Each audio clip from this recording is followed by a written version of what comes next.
I heard Naomi Klein, who I really deeply appreciate, and the work she's doing on YouTube in one of my nights of insomnia, which is always so mixed because, of course, there's some part of me that would love to sleep. And then on the other hand, I get to learn so much by listening to YouTube when I don't.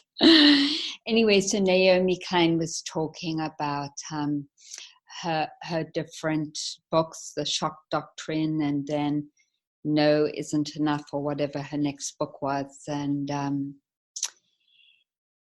she said, I feel my work is to keep talking about this, even when it's not that clear what my path is or my place in the path.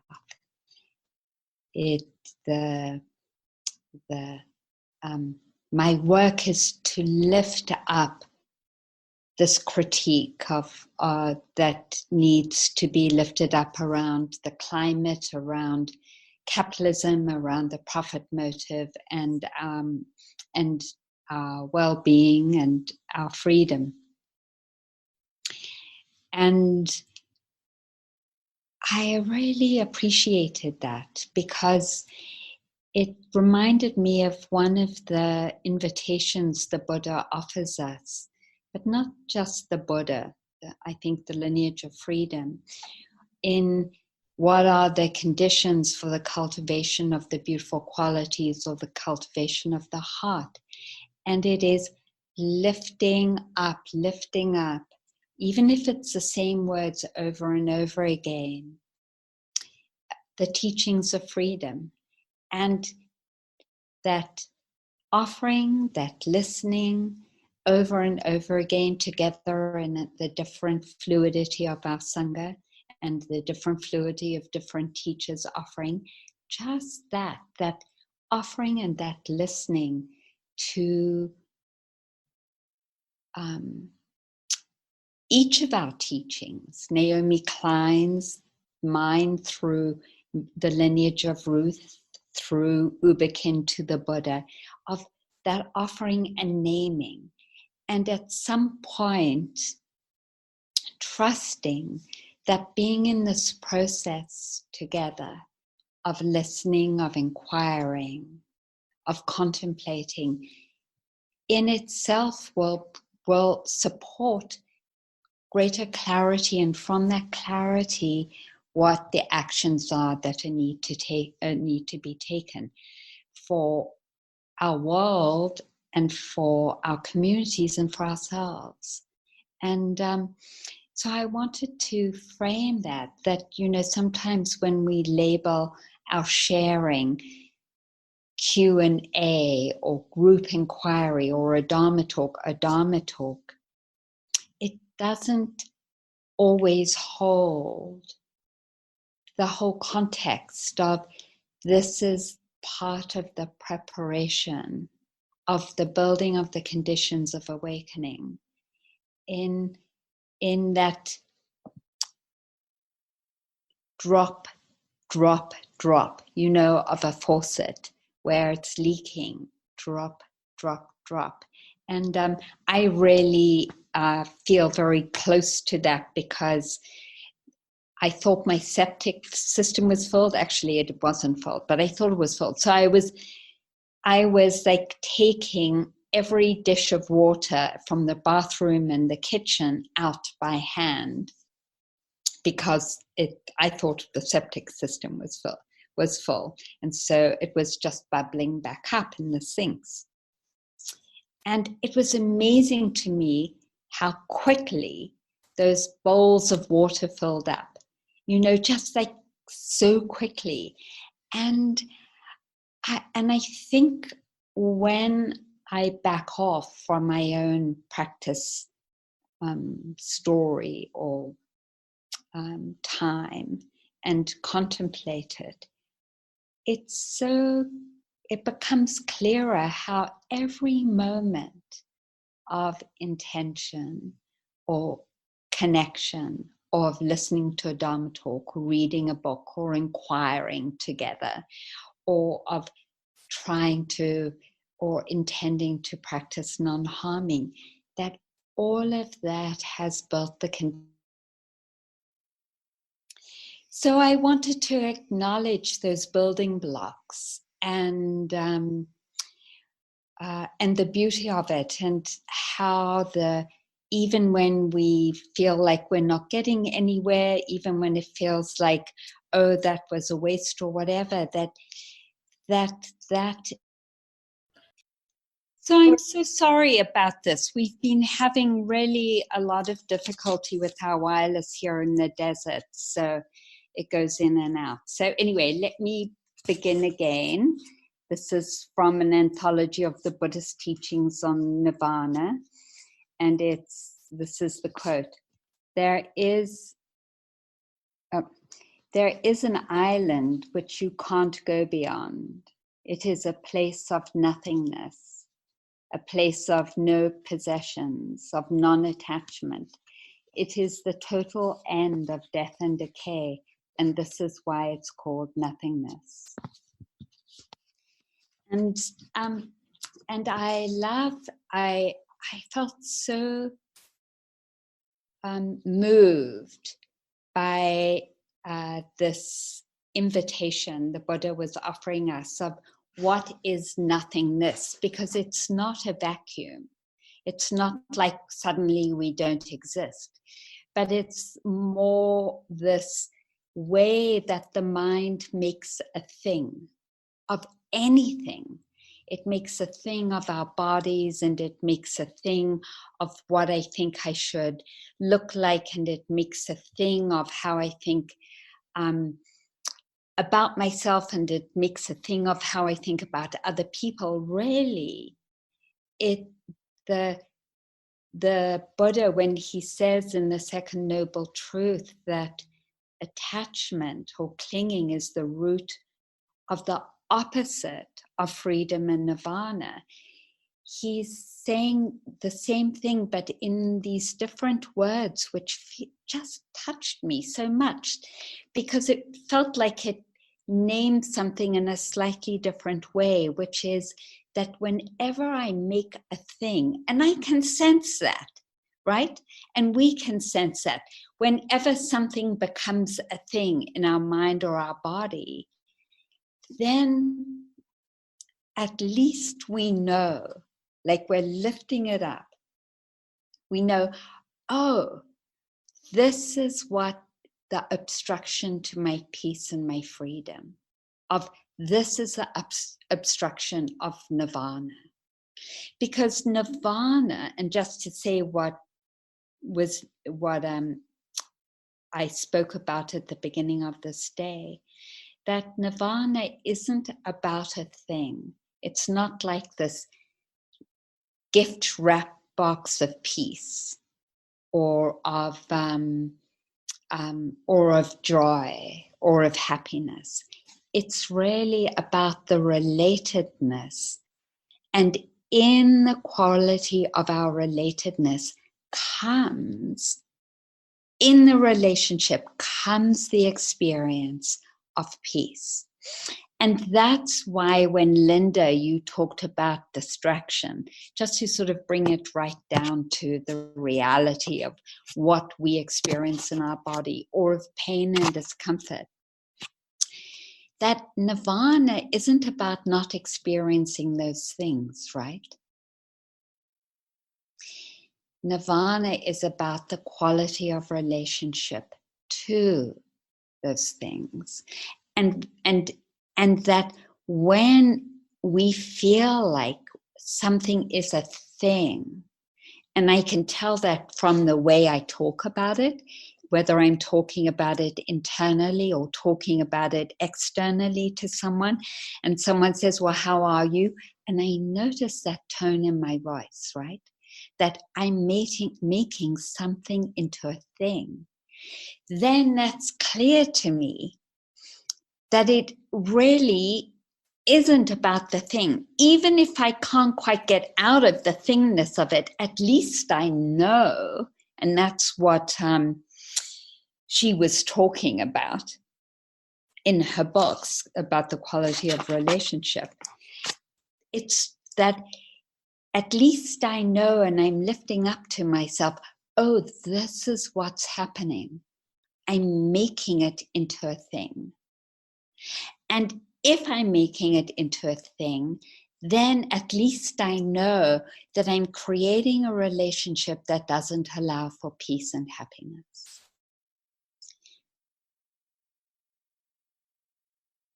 And that, even though I don't know about you, but I know how much of the time I'm making different things into a thing, there is something so beautiful about naming it, about naming the map, and of saying, oh, this is what's happening. And in that acknowledgement, and here's the next step of our journey of coming home to ourselves, right? In the next step of saying, oh, I'm making a thing. Then the next step is it possible to allow it? That this is where I am. Like something is going on that's deep or karmic, and I'm making a thing out of it. Because if I'm making a thing out of it, and in the acknowledgement it doesn't just dissolve, then there's something bigger going on. And then I get to acknowledge that, oh, I'm on a journey of the Eightfold Path, which is the journey and the path of purification. And I haven't completed the cycle of purification of this thing, or of the multiple things living in my life, right? That are things, problems, or places I want to be. And that's how it is. In this grand universe of all these planets and stars, in these places are the places of a journey yet to be completed. And when we get to be able to name it and say it that way, then there's some grace and love that's right there, right? Holding us. Because we're naming truth and reality. And so I both love the Buddha's invitation of that freedom is the no-thingness, that naming the mind moments we've had when there hasn't been a thing or a problem or anything other than this moment living. That is no greed, hatred, and delusion. And each one of us have had moments of that. And the Buddha is building on those moments, right? And saying, yes, important for you to acknowledge that we've had those experiences, because we're building on that memory, that understanding, that capacity. And then we're also naming when those conditions aren't present and there's the thingness happening. That sense of creating solidity or a problem out of something. And I'm not saying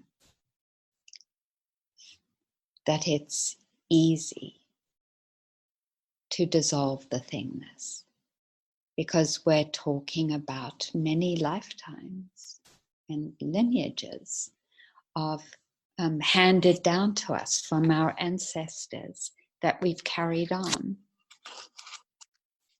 And carried on consciously and unconsciously.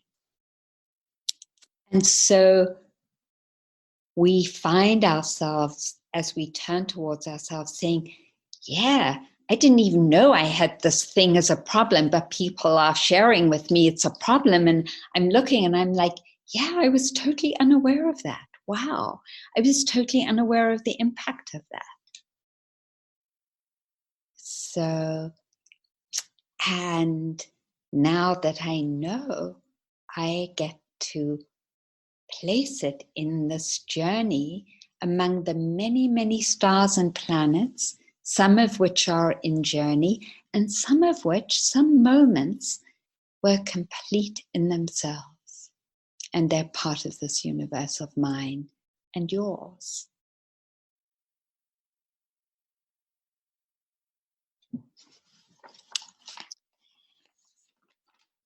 So,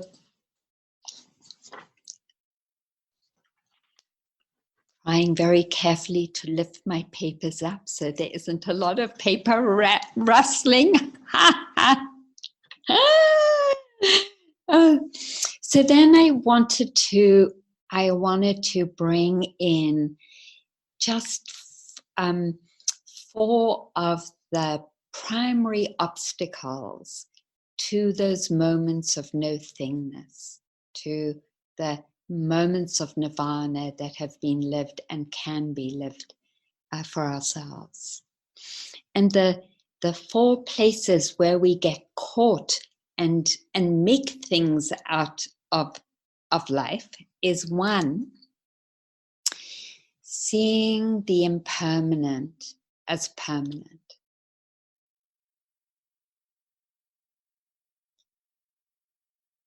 And just to say that is so deep, right? Because we are in the middle of having that misunderstanding and misperception being challenged by COVID-19. And I watch inside of myself that wishing to return to the normal of how it was before, and how deep that wish and desire is. And these teachings are supporting us to acknowledge that this is the nature of life, that there is no returning, because everything is in a flux and change. Something came up as I was talking about this, and it was a retreat that I did with a teacher who was really quite an important teacher to me, Christopher Titmus, but isn't teaching anymore in this part of the world. And he, in the early days of his teaching in the 70s, he was really experimenting. And one of those experiments was that we would be, we'd come into the hall, we'd have our places. And then he would say, when you come back, choose any place. And that, included someone else sitting on your cushion. And it was such a challenge in wanting the predictable and wanting my cushion and wanting things to be controlled and known, when the actual reality is, and we're experiencing this now, that it can't be. And not that our wish for predictability, and I was talking about this yesterday, is bad, but to acknowledge the comfort it brings. And I get up every morning and I go to the kitchen in my pajamas, I put on the kettle, I get the teapot down, I put my big teaspoon of tea in the teapot. I do the same actions every day pretty much, unless I'm traveling. And there's a kind of comfort in it and an ease. Not to mistake this comfort and ease for an opening to being present. Because when I'm present, it's a different experience. When I'm fully present, It isn't that habitual flow of movement. And coming into the zendo and aiming for my cushion most often is not held in presence. It's held in that habitual movement. This is my cushion. I'm going to it in the meditation hall. Or, oh, it's light. I'm getting up to make my tea. And I really practiced doing it differently because I knew I was going to talk about it this morning. And whoa, it was like swimming against a tidal wave, to really be present just after I'd woken up to all these different actions. But it felt different. And so this invitation to not confuse the predictability and the comfort, the ways that we do things to make things comfortable for ourselves with awakening. And again, not to say that it's bad, but just not to get confused about it. Because in a way, we're trying to manage impermanence rather than to let go and to be fully present. So when the Buddha invites us to not confuse the impermanent with the permanent, there's this invitation of being willing to say, I know I'm going to die. We know each one of us on the Zoom meeting is going to die. Given that, and given that I have to face this big impermanence, am I willing to face something much easier this moment in my life? And now this moment. And am I willing to turn towards it as a moment of change, never to be repeated? Am I willing to be this vulnerable? If I am, just maybe for moments, then that's where home is. And it's palpable and real, that sense of, oh, I'm in my life embodied at home.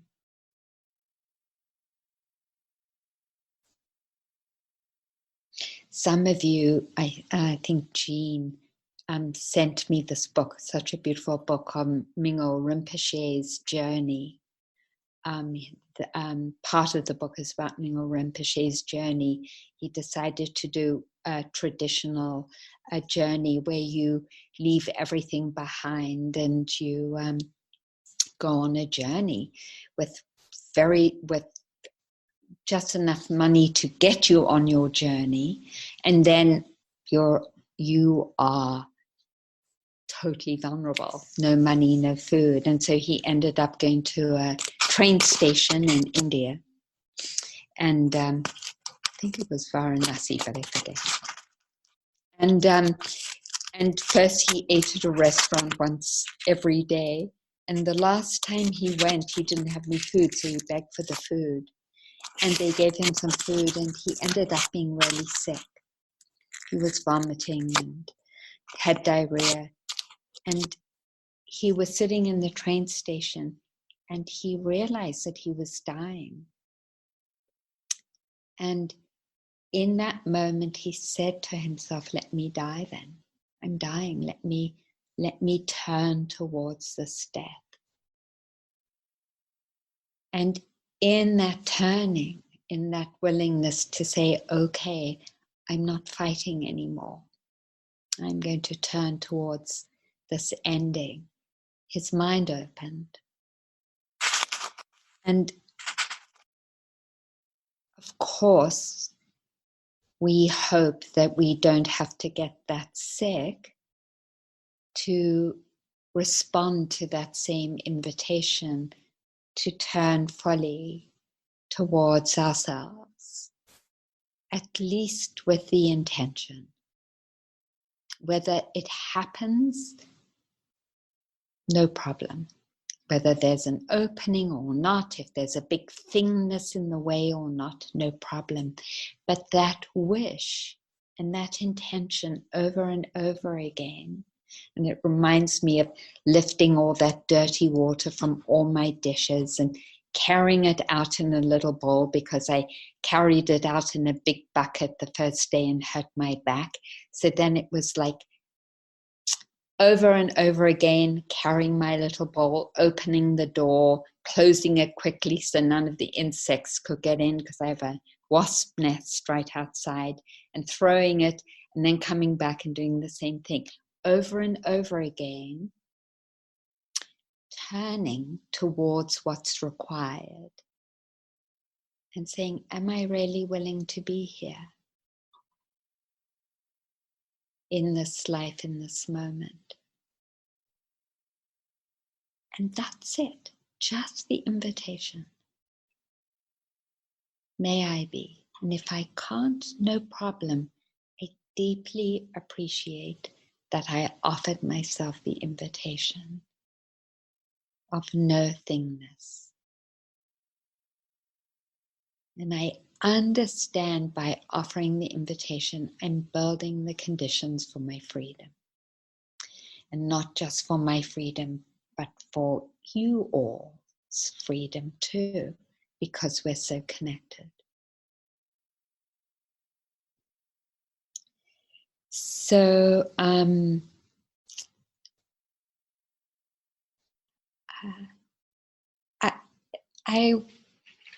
should I go on because we're ending at 1, or should I stop and we could do metta to end with? Metta up, Dharma talk down. Just like Dharma talk down, yes, more Dharma talk. Okay. So seeing the impermanent in the permanent. And then the second one is perceiving the not beautiful in the beautiful. And as we perceive the beautiful and the not beautiful, that becomes the conditions for attachment. And it could even be that we perceive the beautiful and the not beautiful as something beautiful. Like, I look at the way my books are arranged in my living room with some of my artwork and other artwork people have given me, and I do not see it as not beautiful. I see it as beautiful. And that in that not just appreciation, but in the ownership of it comes the obstruction. So we experience particularly the beautiful in the not beautiful with our bodies. And you probably have all heard the story, but because it's so apropos, I'm going to offer it, that there was this very, very beautiful courtesan who was attracted to the teachings and came to see the Buddha. And the Buddha saw into her mind and understood what her obstruction was. It was the attachment to her body, seeing the beautiful and the unbeautiful. And so he showed a psychic image of her aging into her death. And it's so and it doesn't mean that I don't deeply appreciate my body or my books, but it is asking me, is there attachment there? And that's what the Buddha is inquiring into. Wherever we experience something as beautiful, and it could be those non-gluten chocolate mint occupies.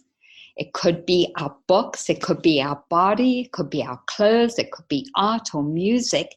Not that they don't bring delight, but is in that relationship, like the controlling, are we trying to use it as a way to control experience?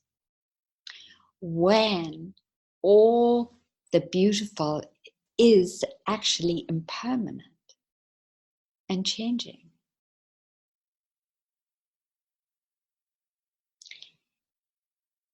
So what do we experience as beautiful? And how do we use it as a way to control life?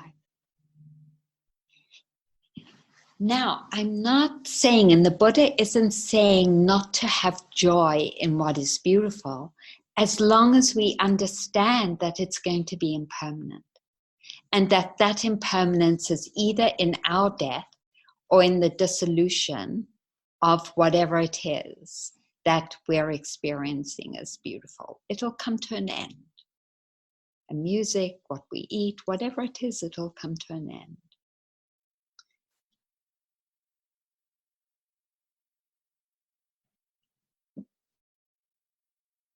So placing, when we're cultivating joy in what is beautiful, placing it in the context that we know it's impermanent.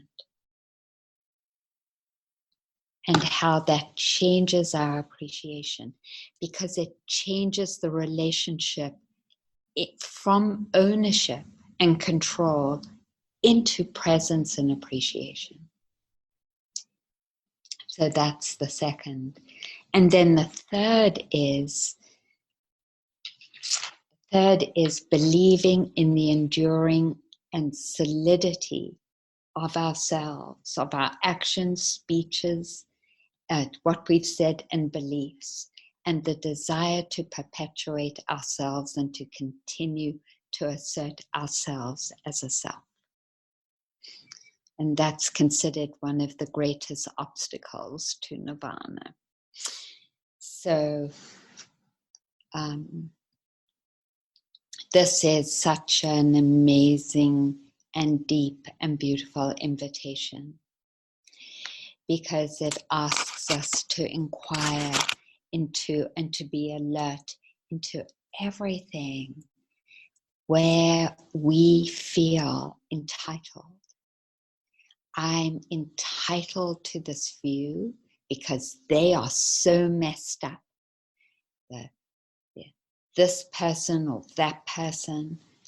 Or I'm entitled to my stand around climate change because they're so messed up. I'm entitled to my access to certain things, to my cushion in the meditation hall. I'm entitled to quiet when the neighbor is making a noise. Wherever there's that sense of entitlement, that's where our heart becomes blocked from the expression of freedom and peace. So we feel entitled to our feelings, we feel entitled to our thoughts, we feel entitled to our bodies. We actually can feel entitled to everything. And it's such a beautiful inquiry to begin to say, oh yeah, I notice this entitlement. Just that, I notice it.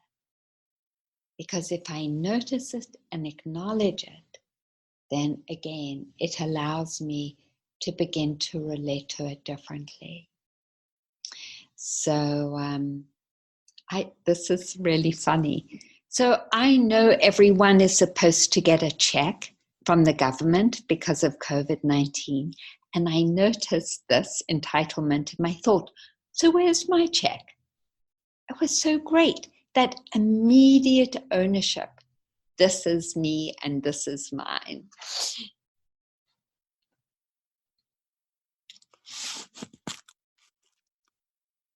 So I think that maybe is enough for now. And I would like to I would like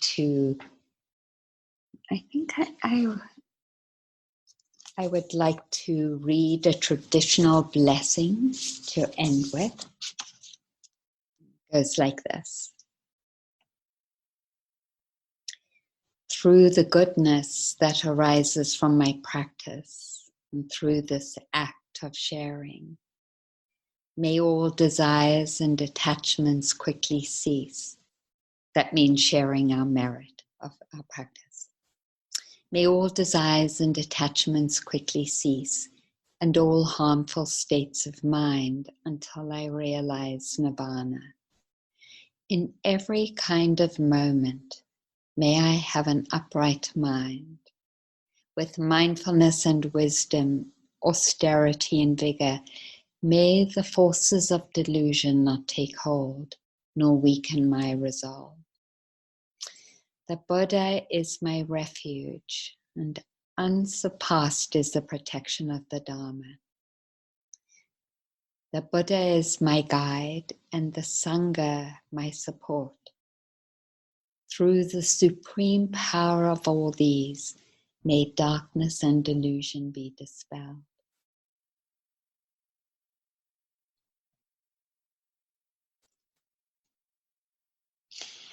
So do you want to end with 10 minutes of metta, or would you like 10 minutes of Q&A? Metta up, Q&A down. Metta Q&A, metta Q&A. Which was up now? I forget. Down is what? Did I say? Down is Q&A, up is metta. I think Q&A 1. Okay. So maybe we should unmute. Everyone should unmute, and whoever has a question, who wanted to do Q&A for these last few minutes, go ahead. Yes, Jean. You didn't get to the 4th obstacle. Yes. So can you guess what it is? No. Something about delusion or ignorance? So it's not believing that karma is a law. So it's life is a random process. When you think life is a random process where skillful and unskillful actions do not bear fruit. We believe we're isolated and not affected by anything we do or say. That's probably a lot of people in our government.